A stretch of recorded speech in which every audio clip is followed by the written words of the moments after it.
Hello friends, good morning, good afternoon, good evening. Welcome to my YouTube channel Next Com Topper. चलिए आज हम लोग chapter 2 की ओर बढ़ रहे हैं, जिसमें हम लोग सीखेंगे बेसिक अकाउंटिंग टर्म्स। अलग अलग तरह के अकाउंटिंग टर्म्स सीखेंगे जो कि हम लोग के लिए बहुत ज़रूरी है प्रैक्टिकल चैप्टर्स में इन करने से पहले। अब प्रैक्टिकल सॉल्व करने से पहले ये सब चीज़ को जानना बहुत ज़रूरी है। ये हम नहीं बोल रहे हैं कि सिर्फ यही अकाउंटिंग टर्म्स होता है अकाउंटिंग में। ये बेसिक अकाउंटिंग टर्म्स है जो आप लोग को आना बहुत ज़रूरी है, आना चाहिए आप लोग को अगले चैप्टर्स की ओर बढ़ने से पहले। ठीक है, तो चलिए हम लोग शुरू करते हैं। पहला अपना पहला बेसिक टर्म क्या है? इंटिटी। इंटिटी का मतलब क्या है? एक बिजनेस यूनिट। एक बिजनेस यूनिट राशन दुकान में क्या है कि एक यूनिट है, एक इकोनॉमिक यूनिट है। इकोनॉमिक यूनिट करने का मतलब जहाँ से पैसा हम जनरेट कर सकते हैं। ठीक है, पैसा जनरेट करना, एक उसे इंटिटी बोलेंगे हम लोग। ठीक है, तो अभी आप लोग बोलिएगा इकोनॉमिक यूनिट क्या होता है? इकोनॉमिक यूनिट को भी हो सकता है। देखिए यहाँ पे हम पहले से ही लिख के रखें, an economic unit refers to any individual, चाहे ग्रुप चाहे organisation, involve in economic activities like producing, consuming, distributing goods और सर्विसेज। इकोनॉमिक एक्टिविटीज में वो इन्वॉल्व है। क्यों? ताकि वो पैसा अर्न कर सके, पैसा अर्न कर सके। Entity means N economic unit which में भी बिजनेस एंटिटी और नॉन बिजनेस एंटिटी। उसका मोटिव क्या है? बिजनेस ओरिएंटेड है या नॉन बिजनेस ओरिएंटेड है, वो देखते हैं अब हम लोग। तो बिजनेस एंटिटी क्या है? बिजनेस एंटिटी एक आप लोग समझ के चलिए, एक इकोनॉमिक यूनिट है, एक ऑर्गेनाइजेशन है जहाँ पे सिर्फ पैसा, मोटिव क्या है? सिर्फ पैसा कमाना। ठीक है, एक नॉर्मल बिजनेस को आप लोग समझ सकते हैं एक एंटिटी। ठीक है, सिंपल भाषा में बोले तो a business entity is an organization engage in commercial activities to earn profit. ठीक है, पैसा कमाना। आप लोग बार बार बोल रहे हैं अकाउंट्स मतलब सिर्फ पैसा पैसा पैसा और पैसा, हर चीज पैसा से ही लेन देन होने वाला है यहाँ पे। ठीक है, नहीं है पैसा, पैसा नहीं है तो अकाउंटिंग खत्म। ठीक है, तो देखिए economic earn to earn profit. ठीक है, treated separately from its owner. हमेशा याद रखिएगा ओनर और बिजनेस जो है अलग अलग होता है। इसको हम लोग और अच्छे से गहराई में समझेंगे नेक्स्ट चैप्टर में, जब हम लोग शुरू करेंगे अकाउंटिंग प्रिंसिपल, जब हम लोग पढ़ेंगे। ठीक है, वहाँ पे हम लोग डिस्कस करेंगे इसके कि ऑनर जो है अलग होता है बिजनेस से। ठीक है, उसको एक साथ नहीं देखा जाता। बिजनेस जो अपने टर्म्स कंडीशन के अनुसार से चलेगा, ऑनर सिर्फ एज ए इन्वेस्टर, सिर्फ उसको एज ए इन्वेस्टर रखा जाता है वहाँ पे। ठीक है, ताकि प्रॉफिट हो तो उसके साथ शेयर किया जा सके। ठीक है, एक हो तो एक ही के साथ शेयर होगा, 1000 लोग इन्वेस्टर है तो 1000 लोग के साथ शेयर होगा। ठीक है, नॉन बिजनेस एंटिटी क्या है? नाम से पता चल रहा है नॉन बिजनेस, जिसका काम बिजनेस नहीं है, उसका काम क्या है? देखिए a non business entity is not profit oriented, तो प्रॉफिट से ओरिएंटेड नहीं रहता है वो लोग। ठीक है, इट प्रोवाइड सर्विसेज और सपोर्ट टू द सोसाइटी और इट्स मेंबर। ए चैरिटेबल ट्रस्ट और गवर्नमेंट स्कूल, आप लोग देखे होंगे चैरिटी करने वाला काफी एनजीओ एनपीओ अपने आसपास में देखे होंगे। ठीक है, जिसका मोटिव जो है क्या रहता है? महिला सशक्तिकरण के लिए काफी एनजीओ, ओल्ड एज होम, इतने तरह के खोले गए हैं। पुअर लोग को पढ़ाने के लिए स्कूल से एनजीओ है। ठीक है, तो वो सब क्या है? Non business entity. वो भी एंटिटी है लेकिन नॉन बिजनेस है। उनका मकसद क्या है? ज्यादा से ज्यादा लोगों तक सर्विस प्रोवाइड। और बिजनेस एंटिटी का मतलब मोटिव क्या है? ज्यादा से ज्यादा पैसा कमाना। ठीक है, तो हम लोग जितना चीज भी पढ़ने वाले हैं अकाउंट से, सब ज्यादा से ज्यादा हम लोग ज्यादा से ज्यादा क्या 99.9% बिजनेस एंटिटी के बारे में ही पढ़ेंगे। एक चैप्टर आता है जो एनपीओ के बारे में भी पढ़ेंगे। चलिए, उसका भी अकाउंटिंग होता है, ऐसा तो नहीं है कुछ बहुत बड़ा एनजीओ चल रहा है बिना अकाउंटिंग का ही चलेगा। ठीक है, इसको भी ध्यान में रखना हम लोग। चलिए अब आगे बढ़ते हैं। अब चीफ कैरेक्टरिस्टिक्स क्या होना चाहिए बिजनेस ट्रांजेक्शन? अगर कोई बिजनेस ट्रांजेक्शन हो रहा है, कहीं से परचेज कर रहे हैं, सेल कर रहे हैं, तो उस ट्रांजेक्शन का विशेषताएं क्या होना चाहिए? ठीक है, कैरेक्टरिस्टिक क्या होना चाहिए, उसका फीचर्स क्या होना चाहिए? तो देखिए अगर आप कोई ट्रांजेक्शन कर रहे हैं तो उसका कैरेक्टरिस्टिक क्या होगा? देखिए विशेषताएं क्या? Chief characteristic, it involves exchange of goods और सर्विसेज फॉर मनी, पैसा के बदले सामान लेना या सर्विस देना। ठीक है, सिंपल है। दूसरा, has two aspects, debit and credit of equal amount. हमेशा याद रखिएगा कि अकाउंट्स में जो है डेबिट क्रेडिट होगा। इसको हम लोग और डिटेल में समझेंगे, लेकिन अभी के लिए याद रखिए आप लोग कि हमेशा डेबिट जितना अमाउंट का होगा उतना ही अमाउंट का क्रेडिट होता है। कितना अकाउंट में होगा? अकाउंट हो सकता है 10-15 तरह का हो, लेकिन डेबिट का अमाउंट टोटल और क्रेडिट का अमाउंट टोटल जो है हमेशा इक्वल होगा। ठीक है, इसको ये अगर अभी समझ में नहीं आया आप लोग टेंशन नहीं लेना इस पॉइंट को लेकर के। हम इसे आगे जीवन भर डेबिट क्रेडिट ही करना है हम लोग, आगे जाकर के हम लोग इसे बहुत अच्छे से सीखने वाले हैं। फिलहाल के लिए हम लोग आगे बढ़ते हैं। It is an economic activity not social. Business transaction होता है पैसा से रिलेटेड, क्या बोलते हैं उसको, चैरिटी के लिए तो नहीं कर रहे, इकोनॉमिक एक्टिविटी हम लोग। ठीक है, can be external between entities और internal within the firm. ठीक है, एक्सटर्नल एंटिटी, रिलायंस वाला टाटा को बेच रहा है, रिलायंस वाला किसी और को बेच रहा है, एमआई को कुछ बेच रहा है, रिलायंस वाला हम लोग को बेच रहा है जो कस्टमर, तो हम लोग क्या एक्सटर्नल सेल्स हो रहा है हम लोग का। ठीक है, तो कैन बी एक्सटर्नल ट्रांजेक्शन जो है एक्सटर्नल, अपने कंपनी के बाहर जितना भी ट्रांजेक्शन हम लोग कर रहे हैं उसे हम लोग बोलेंगे एक्सटर्नल ट्रांजेक्शन, और अपने कंपनी के अंदर जो ट्रांजेक्शन कर रहे हैं उसको हम लोग क्या बोलेंगे? Internal transaction. ठीक है, तो इंटरनल भी हो सकता है या एक्सटर्नल भी हो सकता है। ठीक है, इंटरनल कैसे हो सकता है, बहुत लोग समझ में नहीं आ रहा होगा, खुद कैसे बेच लेंगे। तो चलिए हम आपको एक एग्जांपल देते हैं। ठीक है, मान लीजिए एक बिजनेस यूनिट है, यहाँ पे देखिए एक बिजनेस यूनिट ए है और ये बिजनेस यूनिट बी है। ठीक है, दोनों रिलायंस का ही है। ठीक है, दोनों रिलायंस का ही है। मान लीजिए इसका काम है सिर्फ कपड़ा बनाना, क्लोथ्स, कपड़ा बनाता है वो, स्टिचिंग ये सब कुछ नहीं हो रहा है, सिर्फ कपड़ा बना रहा है। आप लोग देखे होंगे दुकान में रोल रोल रोल रोल करके होता है, सिर्फ इसका कपड़ा बनाना। मान लीजिए इसका काम है फर्नीचर का, वो क्या बोलते हैं, क्लोथ्स, फर्नीचर क्लोथ्स जो बोलिए उसको, फर्नीचर या फिर वो पर्दा बनाना। ठीक है, कर्टेंस, एकदम सिंपल भाषा में बोला जाए तो कर्टेंस बनाना। ठीक है, पर्दा बनाना। तो ये सब के लिए कपड़ा कहीं से तो खरीदेगा। आप फर्नीचर के लिए कपड़ा बनाना, सोफा सेट है तो उसके लिए कपड़ा चाहिए, तो उसको कपड़ा को मान लीजिए खरीदना। ये चाहे ये वाला बिजनेस यूनिट अलग है, ये बिजनेस यूनिट अलग है, दोनों रिलायंस के अंदर ही है लेकिन ये अलग है। इसका काम है सिर्फ कपड़ा बना के बेच देता है। ठीक है, इसका काम है कि हमको अलग अलग स्पेसिफिक चीजें, फर्नीचर है, गद्दा हो गया, बिछावन हो गया, पर्दा हो गया, सोफा सेट का कवर हो गया, फ्रिज का कवर हो गया, 50 तरह का कवर आता है, आप लोग मालूम होगा, अपने घर में आसपास में देख रहे होंगे। मान लीजिए उसको बनाने के लिए इस यूनिट को कपड़ा तो चाहिए। मान लीजिए बाहर से ना खरीद करके, दूसरा जगह से ना खरीद करके, इंटरनली अपने यूनिट से ही खरीद रहा है, उसको हम लोग बोलेंगे इंटरनल ट्रांजेक्शन। खुद इंटरनली ट्रांजेक्शन कर रहा है ये लोग। ठीक है, उसको हम लोग बोलेंगे इंटरनल ट्रांजेक्शन। और उम्मीद करते हैं आप लोगों को समझ में आ गया होगा। ठीक है, 5वां नंबर, effects financial position. Financial position effect करेगा, कुछ भी ट्रांजेक्शन होगा, या तो एसेट इंक्रीज डिक्रीज होगा, चाहे लायबिलिटीज इंक्रीज डिक्रीज होगा, कुछ तो होगा ही। फाइनेंशियल पोजीशन मतलब बहुत अच्छे से हम समझाए थे आप लोगों को पहला लेक्चर में, उम्मीद करते हैं आप लोग को याद होगा। ठीक है, must be measurable in money terms, पैसा में इसको हमेशा मेजर कर सकते हैं हम लोग। ठीक है, पैसा से मेजर नहीं हो रहा है, अकाउंटिंग नहीं हो पाएगा। ठीक है, क्योंकि पैसा इन्वॉल्व होना बहुत जरूरी है, तभी तो हम लोग अकाउंटिंग करेंगे। इसको हम लोग बहुत अच्छे से समझते हैं लेक्चर 1 में, याद होगा आप लोग को। ठीक है, इवेंट, चलिए आप लोग बार बार लेक्चर 1 का याद इसलिए दिला रहे हैं क्योंकि वो बहुत इंपॉर्टेंट लेक्चर था, क्योंकि उसी में हम लोग सीखे अकाउंटिंग हम लोग क्यों पढ़ रहे हैं, अकाउंटिंग पढ़ने का मतलब क्या, मोटिव क्या है। बिना अकाउंटिंग जाने कि क्या होता है अकाउंटिंग, अकाउंटिंग हम लोग पढ़ क्यों रहे हैं, इस चैप्टर में आना थोड़ा गुनाह हो जाएगा, ज़्यादा भी गुनाह नहीं होगा लेकिन थोड़ा गुनाह होगा। उम्मीद करते हैं आप लोग अगर नहीं देखें तो उसे जाकर एक बार जरूर देख लें। ठीक है, अब जब बढ़ रहे हैं हम लोग आगे सेकंड टर्म की और एन इवेंट। ये पहला 2 टर्म ही जो है अकाउंटिंग बेसिक टर्म थोड़ा लंबा है, उसके बाद सब छोटा छोटा है, तो आप टेंशन मत लीजिए कि इतना टाइम लगेगा तो बहुत हो जाएगा। ठीक है, बहुत लेट हो रहा है ऐसा मत टेंशन लीजिए। आप लोग को शुरू में थोड़ा फोकस रहना होगा, थोड़ा जरूरी है, थोड़ा शुरू में टाइम देना। आप लोग टेंशन मत लीजिए, हम खुद बहुत जल्द और बहुत फास्ट वे में हम आप लोग को वो सिलेबस कंप्लीट करवाएंगे। ऐसा नहीं कि कुछ भी स्किप कर दिए, जहाँ पे टाइम देना वहाँ पे टाइम देना ही होगा, जहाँ पे टाइम नहीं देना वहाँ पे हम टाइम नहीं देंगे। ठीक है, आप लोग टेंशन मत लीजिए। आप लोग जितना चिंता है आप लोग का एग्जाम और समय को लेकर के, उससे ज़्यादा मुझे है।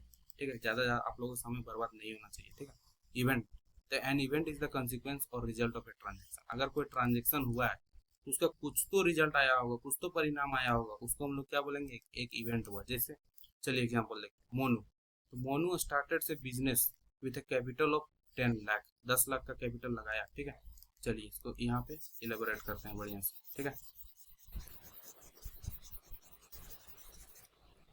मान लीजिए ये रहा मोनू। ठीक है, ये 10 लाख रुपए जो है अपना बिजनेस में लगाया। ठीक है, बिजनेस में इन्वेस्ट कर दिया। अब क्या बोलता है, ही परचेजेस गुड्स। देखिए, he purchases goods of 6 lakh, 6 lakh का ये क्या किया, गुड्स खरीद लिया है। 6 लाख का 10 लाख लगाया, उसमें से 6 लाख का गुड्स खरीद लिया है, 6 लाख का गुड्स परचेज कर लिया है। क्या किया है, परचेज। ठीक है, परचेज किया। और बाकी क्या किया, एंड सेल्स, बाकी जितना भी 4 लाख बचा होगा उसका क्या किया होगा, 4 लाख ले जाकर बैंक में हो सकता है जमा कर दिया होगा। ठीक है, आप टेंशन नहीं लीजिए उसका 4 लाख क्या, 10 लाख लगा ऐसा थोड़ी 10 लाख सब फेंक देना एक साथ जाकर, सबका सामान ले लेंगे। 6 लाख का ही लिया भाई। ठीक है, तो sales 2/3 of the total these goods of 5 lakh 20 और फॉर 5 लाख 20,000। ये 6 लाख का सामान जो खरीदा इसका 2/3, इसका 2/3 कितना होगा, पहले देखिए निकालिए इसका। ठीक है, कैलकुलेटर हम यूज कर सकते हैं, लेकिन कितना होगा, 4 लाख होगा, 2/3, इसको काटेंगे यहाँ से 2 बार में, 2 लाख इंटू 2, 4 लाख, तो 2/3 ये 4 लाख, ये जो टोटल 6 लाख का जो गुड्स खरीदा था उसमें से 4 लाख का सामान, मतलब 2 लाख अभी भी इसका बचा हुआ है। ठीक है, 2 लाख का सामान अभी बचा हुआ है, इसमें से 4 लाख का सामान जो है वो बेचा है 5,20,000 में। ठीक है, 5,20,000 में इसको बेच दिया। समझ रहे हैं आप लोग, 10 लाख लगाया, 10 लाख में 6 लाख का सामान खरीदा, 4 लाख मान लीजिए बैंक में जमा कर दिया, उस 6 लाख का सामान जो 6 लाख का तो 6 लाख में बेचेंगे नहीं तो फायदा क्या होगा, उसमें से जो है 4 लाख का सामान हम लोग निकाले साइड किए, 4 लाख का सामान को हम लोग बेच दिए 4 लाख 5,20,000, बाकी 2 लाख का अभी भी हम लोग के पास होगा। ठीक है, आगे देखिए, he also pays 40,000 as rent to the godown. अब हम लोग क्या किए हैं, मोनू क्या किया है, रेंट भी पे किया है, कितना 40,000। ठीक है, ये ड्यूरिंग द ईयर इसका हुआ है, मान लीजिए इतना ही से हुआ है साल भर में। तो ये ट्रांजेक्शन इसमें क्या क्या हो रहा है, ठीक है, investment of 10 lakh in the business. पहला ट्रांजेक्शन क्या है कि पैसा आया बिजनेस में, एक 10 लाख, ये रहा 10 लाख जो हम लोग इन्वेस्ट किए, इसको हम लोग क्या बोलेंगे, ट्रांजेक्शन। दूसरा क्या है, परचेजिंग ऑफ गुड्स, ये भी क्या है, कुछ खरीद रहे हैं हम लोग, तो क्या है, परचेज कर रहे हैं, ट्रांजेक्शन हो रहा है। तीसरा मेकिंग कैश सेल, 5,20,000 का, फिर से सामान दिए, पैसा लिए, कैश सेल कर रहे हैं, सेल कर रहे हैं सामान। ठीक है, और पेमेंट ऑफ गोडाउन रेंट 40,000, ये सब क्या है, ट्रांजेक्शन है। अब बोलेंगे आप लोग इवेंट क्या है, ट्रांजेक्शन तो समझ गए, ये सब ट्रांजेक्शन हो रहा है। तो इवेंट क्या है, रिजल्ट, ये इतना जो ट्रांजेक्शन हुआ उसका रिजल्ट क्या हुआ, कॉन्सिक्वेंसेस, रिजल्ट क्या, परिणाम क्या आया, प्रॉफिट हुआ हम लोग का 80,000 का। कैसे प्रॉफिट हुआ, तो सेल किया हम लोग 5,20,000 में, ये वाला आप लोग देख रहे हैं 5,20,000 में मान लीजिए सेल, लेकिन सेल किया तो माइनस भी तो करेंगे जितना कॉस्ट इसमें लगा है इस 6 लाख में। ठीक है, इस 4 लाख में। ठीक है, ये 4 लाख का सामान जो 5,20,000 में बेचे, इस 4 लाख का खरीदने में कितना खर्चा हुआ था, देखिए कॉस्ट ऑफ परचेज कितना था इसका, 2/3 का 4 लाख। ये जो हम आप लोग निकाल के बताएं यहाँ पे 4 लाख 2/3 4 लाख। गोडाउन का रेंट दिए हम लोग साल भर में कितना 40,000, मतलब टोटल खर्चा कितना हो गया, टोटल एक्सपेंस कितना हो गया, खर्चा 4,40,000। 4,40,000 का चीज, मतलब एक बार चीज तो नहीं बोलेंगे, 4 लाख का ही था वो सामान। ठीक है, उसमें हम लोग जो है रेंट भी दिए हैं, तो खर्चा तो घटाना होगा ना, ऐसे थोड़ी बोलेंगे कि खर्चा डायरेक्ट हम बोल देंगे 1,20,000 का प्रॉफिट होगा, तभी भाई रेंट कौन देगा तुमको, ये रेंट जो है तुम्हारा दोस्त तो नहीं आगे देने वाला, रेंट रेंट तो आप ही को देना होगा ना। तो टोटल खर्चा कितना हुआ 4,40,000, तो प्रॉफिट कितना हो जाएगा, सेल्स माइनस टोटल एक्सपेंस 80,000 का। ठीक है, ये इवेंट, तो रिजल्ट जो आया, ठीक है, रिजल्ट जो आया है, डबल टी हो गया यहाँ पे, एक ही होगा। ठीक है, तो रिजल्ट जो आया, इवेंट इज द अकरेंस और रिजल्ट ऑफ ए ट्रांजेक्शन। ठीक है, तो ये रिजल्ट जो आया उसी को हम लोग बोलते हैं इवेंट। उम्मीद करते हैं आप लोगों को समझ में आ गया होगा। अकाउंट, अकाउंट किसको बोलेंगे, तो अकाउंट हम लोग बोलते हैं, देखिएगा आप लोग को पेज चेंज कर लेते हैं।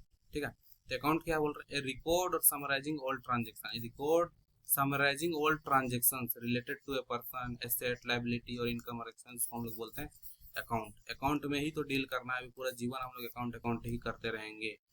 मशीन का अकाउंट हो गया, गुड्स का अकाउंट हो जाएगा किसी का कभी का। ठीक है, गुड्स तो नहीं बोलेंगे, परचेज का अकाउंट होगा, सेल्स का अकाउंट होगा, फिर बैंक अकाउंट होगा, अलग अलग तरह का समराइज करेगा। बैंक से रिलेटेड अगर कुछ जानना है समरी यहाँ पे, सेल्स से रिलेटेड कुछ जानना है इस अकाउंट को देखेंगे, गुड्स से गुड्स में परचेज से रिलेटेड कुछ जानना है तो यहाँ पे देखेंगे, मशीन से रिलेटेड कुछ समरी जानना है तो record summarising all transaction related to, किससे रिलेटेड, एक पर्सन से रिलेटेड हो सकता है, एक एसेट से रिलेटेड, एक लायबिलिटी से रिलेटेड, एक्सपेंस से रिलेटेड, उसे हम लोग क्या बोलेंगे अकाउंट। समराइज करके जो दिखा रहा है एक पर्टिकुलर चीज से रिलेटेड, उसे हम लोग बोलेंगे अकाउंट्स। आगे बढ़ रहे हैं, capital, amount invested bye owner in the business, either cash और काइंड, कैश में भी इन्वेस्ट कर सकता है, काइंड में भी इन्वेस्ट कर सकता है। मान लीजिए आप भी अपना बिजनेस शुरू कर रहे हैं, ठीक है, आप अपना बिजनेस शुरू करने के लिए जा रहे हैं, बिजनेस शुरू किए, उसमें जाके 10 लाख इन्वेस्ट किए और अपना घर से अपना कार को भी बोल दिए कि ये कार जो है आज के बाद सिर्फ बिजनेस में ही यूज होगा। ठीक है, तो सिर्फ बिजनेस में ही होगा, आप कैश और काइंड दोनों में लेके आए, सामान दे रहे हैं भाई, तो कैपिटल इन्वेस्टमेंट आपका हो जाएगा, उसी को हम लोग बोलेंगे। जितना भी ओनर बिजनेस में पैसा लगाता है उसको हम लोग बोलेंगे कैपिटल। शुद्ध भाषा में यही बोल सकते हैं कि जितना भी पैसा ओनर जो है मालिक लगा रहा है अपना बिजनेस में, उसको हम लोग बोलते हैं कैपिटल। कितना कैपिटल लगाएं, आपका मन कर रहा है कोई चीज़ का दुकान खोलने का चाहे बिजनेस करने का, शुरू में जितना पैसा लगाइएगा उसे हम लोग बोलेंगे कैपिटल। ड्रॉइंग्स, तो विड्रॉवल मेड बाय ओनर, आप पैसा तो सब लगा दिए बिजनेस में, अगर आपको कल को जा करके बिजनेस में आप अपना सब पैसा लगा दिए और आपको बार बार बोल रहे हैं कि आप अलग रहेंगे, अलग रहेंगे कहने का मतलब बिजनेस अलग है। ठीक है, बिजनेस अलग हो जाता है, आप पैसा उसमें लगा दिए वो अलग है, ऐसा नहीं आप ही के अनुसार से हो जाए, बिजनेस के लिए ही तो, इसके लिए ही तो अकाउंटिंग कर रहे हैं, वो अपना उसका अलग नियम कानून अलग है। आपसे पैसा ले रहा है तो एज ए ऑन आपको लाइबिलिटी ट्रीट कर रहा है, सर का बोझ। बिजनेस आपको सर का बोझ मान रहा है कि नहीं भाई हमको पैसा दिया इसको लौटाना होगा। ठीक है, लुटाना नहीं लौटाना होगा हम लोग। ठीक है, तो ऑनर, ऑनर आप अलग है। मान लीजिए कल को जाकर आपको पैसा जरूरत पड़ता है, आप किससे मांगेगा, आप चाहिए बिजनेस से जाइए आप ले सकते हैं वहां से। तो withdrawal made by owner for personal use from the business, अगर मालिक जो है पैसा निकाल रहा है अपने बिजनेस से प्रॉफिट नहीं, प्रॉफिट हम नहीं बोल रहे हैं, नॉर्मली गए जाके 2,000 5,000 10,000 20,000 निकाल लिए, चल दिए अपना पर्सनल यूज के लिए, घर का खर्चा के लिए, तो उसको हम लोग बोलेंगे ड्राइंग्स। ठीक है, तो पैसा लगाना, जितना पैसा लगाया उसे कैपिटल, और जितना पैसा निकालें for personal use withdrawal made by owner, owner पैसा निकाल रहा है, उसको हम लोग बोलेंगे ड्राइंग्स। लाइबिलिटी, सर का बोझ, हमेशा बोलते हैं सर का बोझ, लाइबिलिटी को क्या मानना है, सर का बोझ। अब सर का बोझ दो तरह का हो सकता है, एक छोटा सर का बोझ मतलब शॉर्ट टर्म का, करंट, तुरंत हमको देना है भाई, कल का कल देना है, एक साल के अंदर देना है। पेबल विद इन 1 ईयर, एक साल के अंदर देना है। मान लीजिए किसी से उधार में सामान खरीद के लेके आए थे आप, परचेज किए थे, उधार में सामान परचेज करते हैं तो आप लोग को याद होगा हम लोग उसको क्या बोलते हैं, क्रेडिट परचेज। क्रेडिट परचेज कीजिएगा जिस पर्सन से कर रहे हैं उसको हम लोग क्या बोलते हैं, क्रेडिटर। मान लीजिए 2 महीना का टाइम था, आप 2 लाख का सामान खरीद के आए हैं इससे, वो 2 महीना का टाइम दिया, सर का बोझ तो है वो, लेकिन 2 महीना के अंदर ही देना आपको, 2 मंथ्स के अंदर ही, विद इन 2 मंथ्स ही आपको पेमेंट करना है। तो क्या है करंट लाइबिलिटी। करंट किसको बोलेंगे, जो कि 1 साल के अंदर अंदर जिसको पैसा देना है, 1 साल के अंदर पेबल है, जिसको पे करना हम लोग 1 साल के अंदर अंदर, उसको हम लोग क्या बोलेंगे, करंट लाइबिलिटी। और जो 1 साल के बाद पेबल है कि नहीं, चलो खर्चा तो हो गया है, अब 1 साल के बाद, मतलब 1 साल के बाद ही देना, अभी नहीं देना, वो भी लाइबिलिटी है। सर का बोझ वो भी है, लेकिन नॉन करंट है, करंट नहीं है, मतलब 1 साल के बाद उसको देना है, तो उसको हम लोग क्या बोलेंगे, नॉन करंट लाइबिलिटी। ठीक है, उसको बोलेंगे, जैसे कि बैंक लोन लोन लिए 10 15 20 साल का लोन ले लिए, उसको क्या बोलेंगे, नॉन करंट लाइबिलिटी। सर का बोझ है, लंबा समय तक चलने वाला है, सिर्फ करंट नहीं है, लंबा समय तक 1 साल के बाद।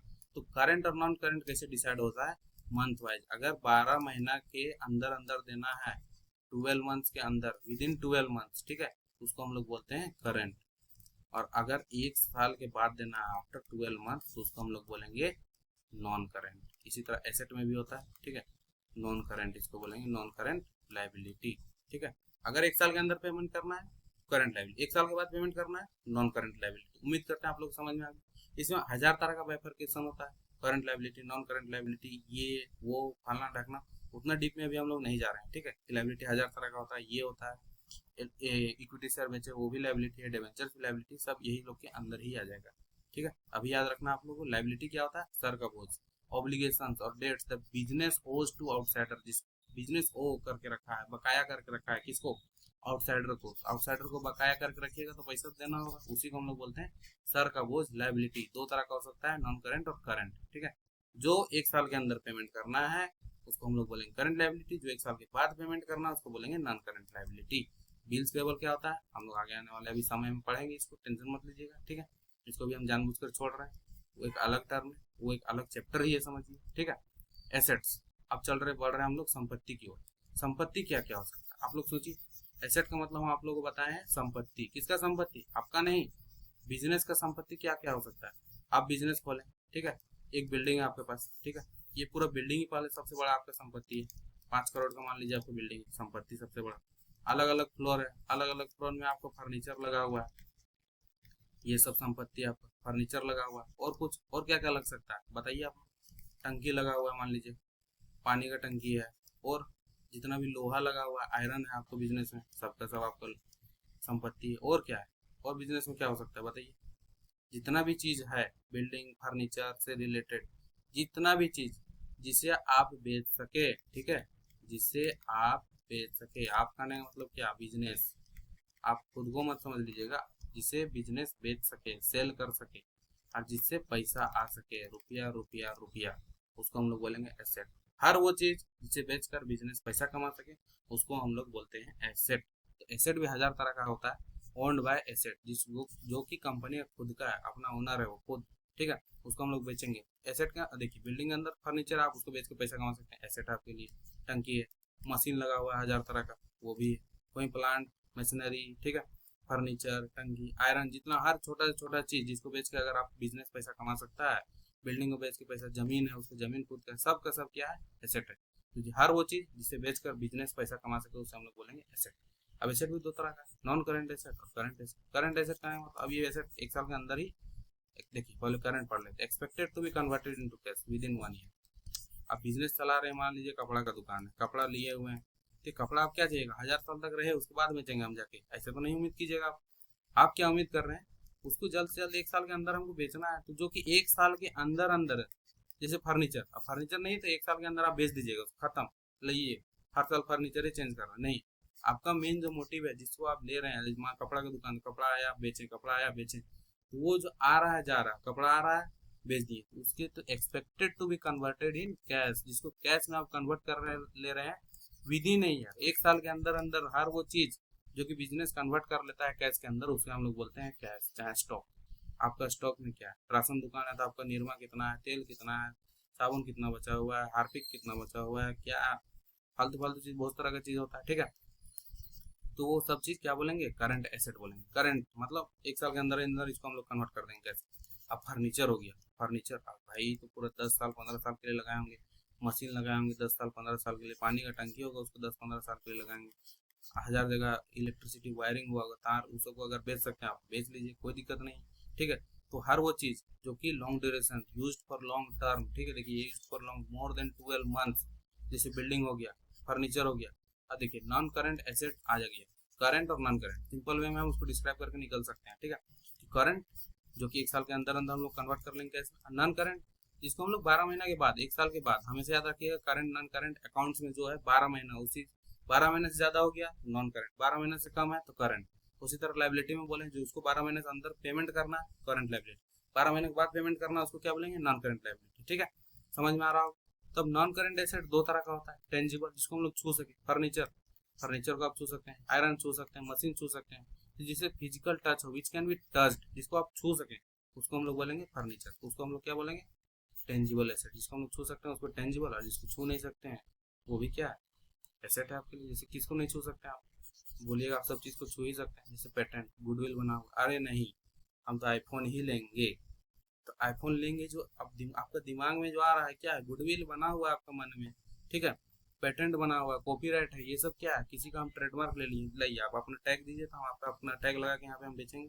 जैसे मान लीजिए आईफोन ले लिए, आप खुद बना रहे हैं फोन ऊपर से नीचे, लेकिन उसका जो सेव है जो कटा हुआ याद होगा, बहुत लोगों का शौक होगा एप्पल का सेव, एप्पल का फोन लेने का, ठीक है, आईफोन लेने का, वो जो टैग का वैल्यू जो है, गुडविल जो बना हुआ है उस छोटे से टैग का, उसको हम लोग क्या बोलेंगे, इंटेंजिबल एसेट, ठीक है, गुडविल बना हुआ है हम लोग, ठीक है। तो एसेट भी 2 तरह का होता है, करंट और नॉन करंट, ठीक है। तो चलिए अब आ जाते हैं फिक्स्ड एसेट और करंट एसेट। फिक्स्ड एसेट का मतलब क्या है, फिक्स्ड एसेट फिक्स्ड लगाए हुए हैं, फर्नीचर क्या है एकदम फिक्स लगा हुआ है अभी। फिक्स्ड एसेट और लॉन्ग टर्म टेंजिबल एसेट, लंबा समय के लिए भी चलने वाला है, लंबा, लॉन्ग टर्म, लॉन्ग टर्म मतलब 12 महीना से ज्यादा, 12 महीना से ज्यादा, ठीक है।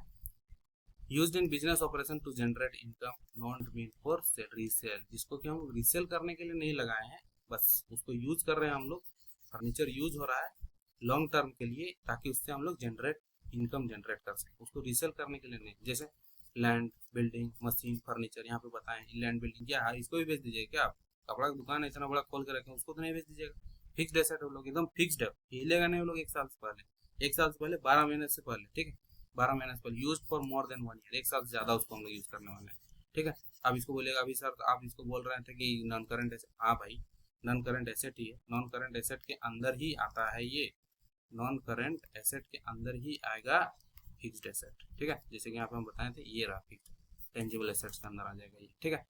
जैसे होता है ना पेड़, 2 भाग, 2 ब्रांचेस, 2 डाली, ठीक है, डाल जो बोलिए, तो उसको हम लोग बोलेंगे फिक्स्ड एसेट। करंट एसेट क्या है, जो 12 महीने के अंदर कैश में कन्वर्ट करने वाले हैं हम, जैसे किसको कन्वर्ट कर सकते हैं, कैश को, स्टॉक्स को, डेटर्स, डेटर्स याद होगा, डेबिटर्स नहीं पढ़ना है तो बी साइलेंट रहेगा यहाँ पे, ठीक है, बी हमेशा साइलेंट रहेगा। डेटर्स, डेटर्स किसको बोलते हैं, बार बार शुरू से बोलते हैं अभी भी, जिसको हम लोग सामान, जिसको हम लोग सामान जो है, जिसको हम लोग उधार में सामान बेचे हैं, सेल किए हैं, जिसको हम लोग उधार में सामान सेल किए हैं। जैसे हम अगर अभी आप लोग को सेल करते हैं कोई चीज उधार में, फ्री में, फ्री में नहीं उधार में, उधार में कि बाद में आप पेमेंट कीजिएगा, तो मेरे नज़र में आप क्या है, डेटर्स। आप बिजनेस की नज़र सोचिए, सोचिए आप बिजनेस है खुद, इमेजिन कीजिएगा आप खुद बिजनेस है, आपका कपड़ा का दुकान है, कोई आपसे रिलेटिव चाहे कोई रिश्तेदार लोग आया कि हाँ हमको 100 गो जीन्स चाहिए, 100 गो जीन्स उसको दे दिए, पैसा हम बाद में पेमेंट करेंगे, ठीक है, ठीक है ले जाइए, आपको हम जानते हैं आप लेके जाइए, तो 100 जीन्स जो लेके गया उस इंसान को आप क्या बोलिएगा, वो आपके लिए क्या है, डेटर है, जहाँ से आपको पैसा मिलने वाला है। या तो ऐसे बोलिए जहाँ से आपको पैसा मिलने वाला है उसको हम लोग डेटर बोलते हैं, या तो ये भी बोल सकते हैं जिसको हम लोग उधार में सामान बेचें उसको भी डेटर बोलते हैं, ठीक है। तो डेटर समझ में आ गया होगा। क्रेडिटर्स, क्रेडिटर्स क्या होगा, जिससे सामान हम लोग उधार में खरीदें, खरीदें जिसको पैसा देना है, दोनों बोल सकते हैं, ठीक है।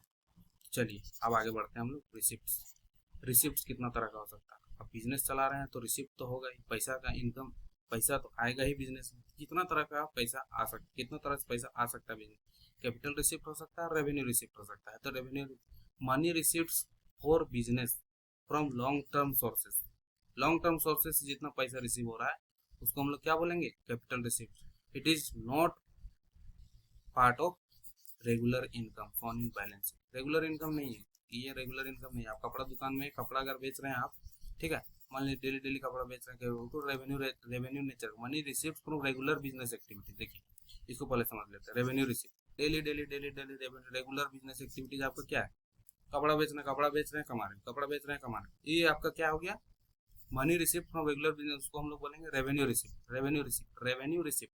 ठीक है, रिसिप्ट दो तरह का होता है, कैपिटल और रेवेन्यू। रेवेन्यू रिसिप्ट किसको बोलेंगे, जो regular business, regular business, regular business आपका क्या है, कपड़ा बेचना, कपड़ा बेच रहे हैं, आपको पैसा आ रहा है, कपड़ा बेच रहे हैं पैसा आ रहा है, उसको हम लोग क्या बोलेंगे, रेवेन्यू रिसिप्ट। ठीक है, it is shown in trading और प्रॉफिट एंड लॉस अकाउंट। ठीक है, ट्रेडिंग और प्रॉफिट लॉस अकाउंट में इसको हम लोग दिखाते हैं, ये टेंशन मत लीजिए, इसको भी सीखेंगे, अलग चैप्टर ही है। जैसे सेल ऑफ गुड्स, अपना सामान बेचे, आपके लिए गुड्स क्या हो जाएगा, कपड़ा दुकान, क्लोथ, आपके लिए क्लोथ हो जाएगा कपड़ा। ठीक है, चाहे कहीं से कमीशन या सर्विस रिसीव कर रहे हैं, ठीक है, सर्विस फी रिसीव कर रहे हैं, कमीशन फी चाहे सर्विस फी रिसीव, इंटरेस्ट और डिविडेंड रिसीव कर रहे हैं, ये आप लोग इसका टेंशन मत लीजिए, सबका एग्जांपल हम देते जाएंगे, काफी लेट हो जाएगा। याद रखिए इसको, बस याद रखिएगा, जो रेगुलर बिजनेस एक्टिविटीज में हम लोग रिसीव कर रहे हैं उसको हम लोग बोलते हैं रेवेन्यू रिसिप्ट। ये सब भी हम समझाएंगे, ऐसा नहीं कि स्किप कर रहे हैं हम, ठीक है, उसको भी समझाएंगे आप, लेकिन अभी पहले जल्द से जल्द हम लोग इसका बारे में जान लेते हैं, काफी डीप है।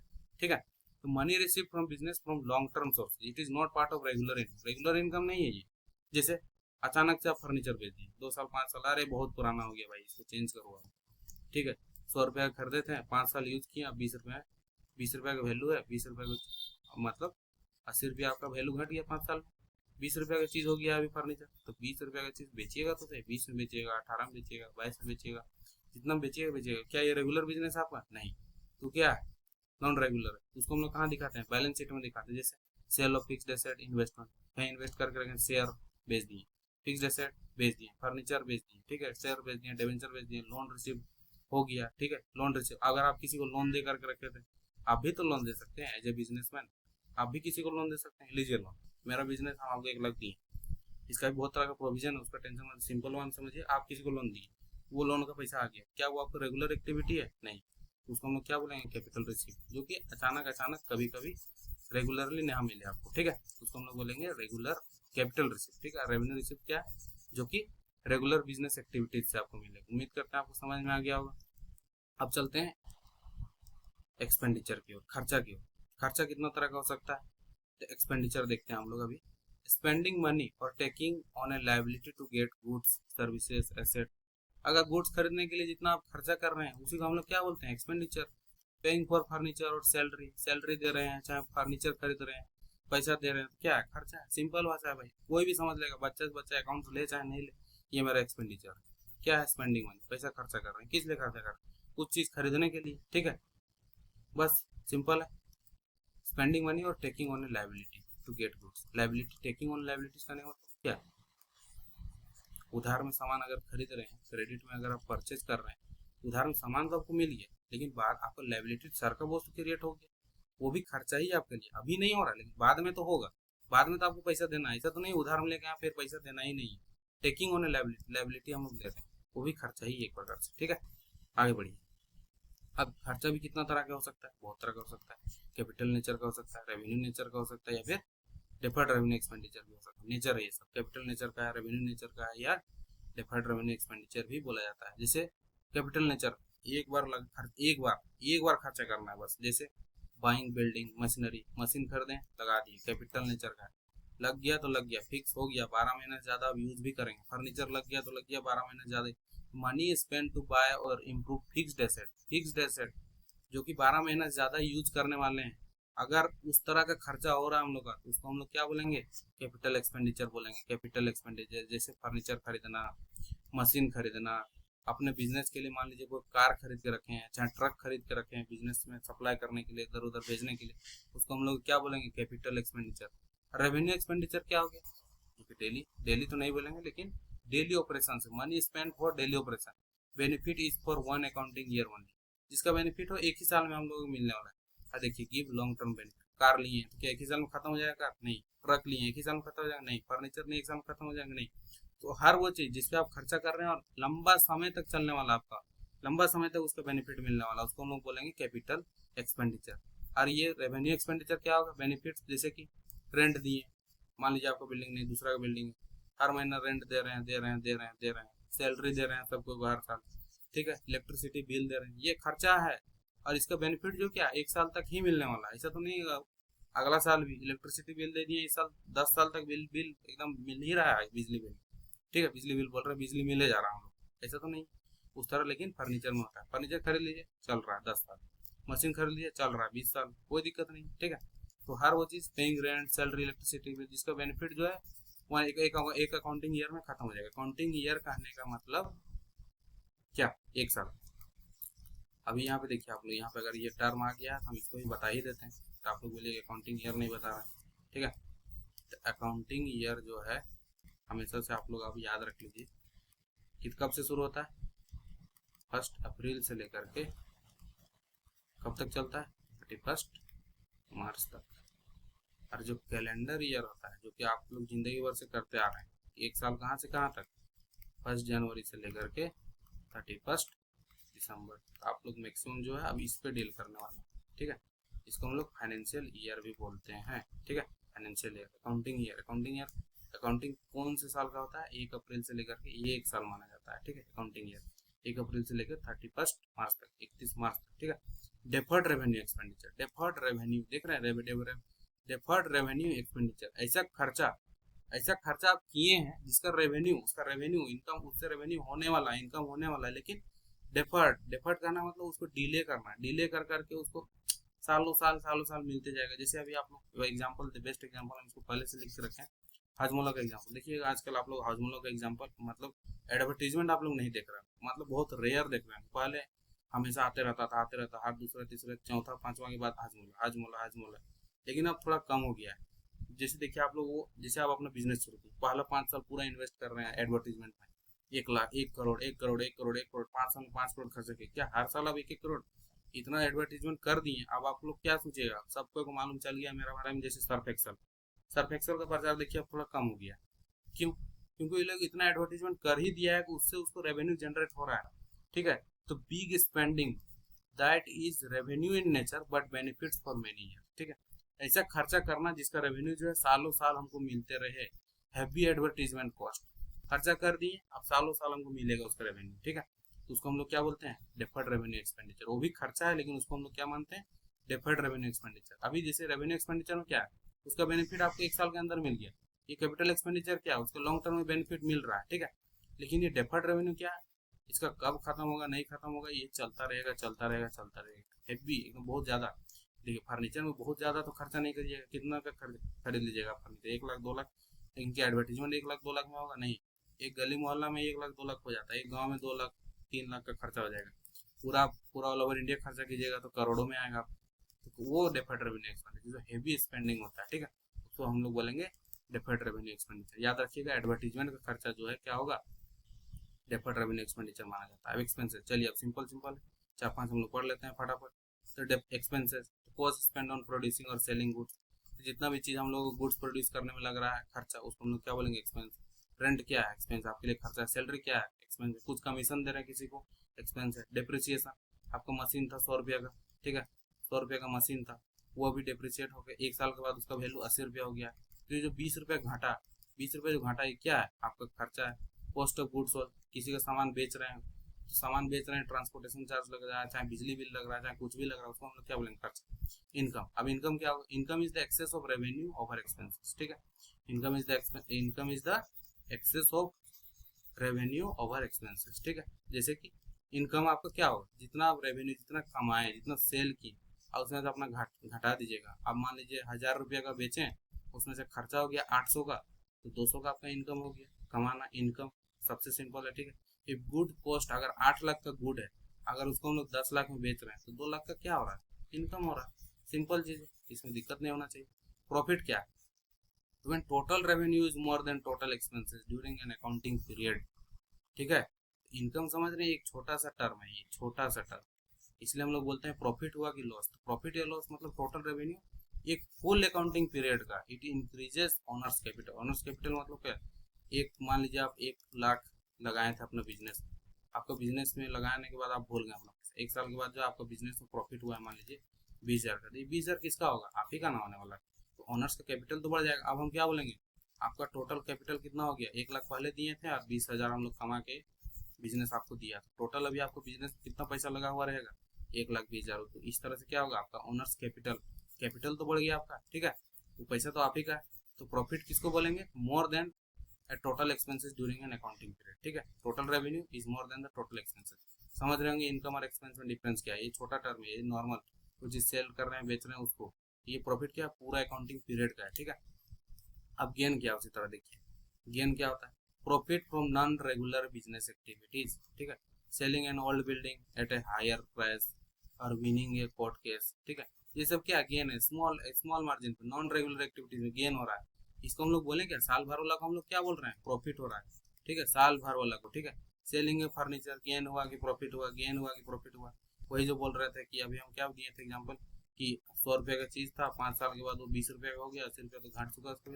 ये 20 को हम लोग कितना में बेच रहे हैं, थोड़ा मोड़ा 20 को 22 में बेच दिए, 25 में बेच दिए, 30 में बेच दिए, तो वो सब क्या है, sale of old building furniture at higher price, उसको हम लोग क्या बोलेंगे, गेन बोलेंगे from a non regular business. Non regular income किसके लिए था, वो रेगुलर के लिए था, ये नॉन रेगुलर के लिए। प्रॉफिट किसके लिए, अकाउंटिंग ये पूरा के लिए, ठीक है।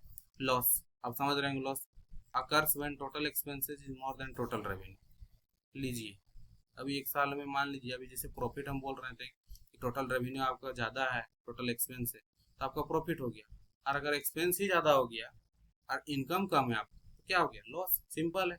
अब इसको डिस्क्राइब करने के लिए प्रॉपर लैंग्वेज, पूरा कथा पूरा कहानी सुन सकते हैं हम लोग, लेकिन इसको सिंपल वे में हम यहाँ पे नोट्स बना के रखे हैं, इस पर ज़्यादा ध्यान नहीं देना। एग्जाम में क्वेश्चन भी बहुत कम आता है। लॉस आपको मालूम है, अकर्समेंट आप लोग सिंपल लिख सकते हैं, अकर्समेंट total expense, total expense is more than, किससे ज़्यादा है, टोटल रेवेन्यू से। रेवेन्यू मतलब वही इनकम से, अगर आपका ज़्यादा है एक्सपेंस तो क्या हो जाएगा, लॉस हो जाएगा। सिंपल बात है, उसको हम लोग क्या बोलते हैं, लॉस। अब आगे बढ़ रहे हैं, ठीक है। आज हम लोग इसको यहीं तक रखते हैं, चलिए ठीक है। इसको हम लोग नेक्स्ट क्लास में पढ़ेंगे 17 से लेकर के 41 तक। अब छोटा छोटा सब बचा हुआ एक क्लास में इन लोग हम लोग सटा देंगे इसको, ठीक है। उम्मीद करते हैं यहाँ तक आप लोग को समझ में आ गया होगा। अगर कोई भी दिक्कत हो रहा है कि सर ये क्या हो गया, वो क्या हो गया, कुछ भी दिक्कत आ रहा है कमेंट में उसको लिखिए, हम उसको सॉल्व करेंगे। कुछ भी दिक्कत हो रहा है कनेक्ट कीजिए। अगर मेरा यूट्यूब चैनल है उसमें हम नीचे में कमेंट कर दे रहे हैं अपने व्हाट्सएप ग्रुप को, टेलीग्राम ग्रुप को, अगर वहाँ पे भी अगर आपको नहीं मिल रहा, मेरे चैनल के डिस्क्रिप्शन में जाइए, वहाँ पे ग्रुप का दिया हुआ है, वहाँ पे आप जाकर के चैनल में ज्वाइन कीजिए। नंबर दिया हुआ है मेरा पहला वीडियो में, नंबर शेयर कर लीजिए, नंबर लिख लीजिए आप। अगर नंबर आपको चाहिए तो आप मैसेज कर दीजिए सर हमको व्हाट्सएप ग्रुप में ज्वाइन करना, हम उसको ज्वाइन करवा देंगे, ठीक है। 7667382457, ठीक है। तो उम्मीद करते हैं आप लोगों को क्लास बहुत अच्छा लगा होगा, और नेक्स्ट क्लास में ये भी चैप्टर कंप्लीट कर देंगे हम लोग, और बहुत ईजी से और ईजी वे में हम लोग इसको सीखें। चलिए ठीक है, ज़्यादा से ज़्यादा लोगों तक इस वीडियो को पहुँचाएँ, मेरे बारे में बताएं किस तरह से हम पढ़ा रहे हैं, नहीं पढ़ा रहे हैं, कमेंट कीजिए, सही लग रहा है या नहीं लग रहा है। उस अकॉर्डिंग जो है हम अपने आप को इम्प्रूव करेंगे। आप लोगों को समझाने में थोड़ा और एफर्ट्स डालेंगे हम। अगर आप लोगों को लग रहा है कि नहीं थोड़ा और इस तरह कर सकते हैं, थोड़ा और एग्जाम्पल दे सकते हैं, आप हमको बताइए। और उम्मीद करते हैं आप लोगों को समझ में आ रहा होगा, क्योंकि हम बहुत मेहनत से नोट्स बना रहे हैं, समझा रहे हैं हर चीज़ को। फास्ट जाने से कोई मतलब नहीं है, जहाँ पे टाइम देना है टाइम देना है, ठीक है। चलिए अपना और अपने लोगों का ख्याल रखिए और ध्यान रखिए, ठीक है। बाय। सब्सक्राइब कर लीजिए जरूर चैनल। बाय।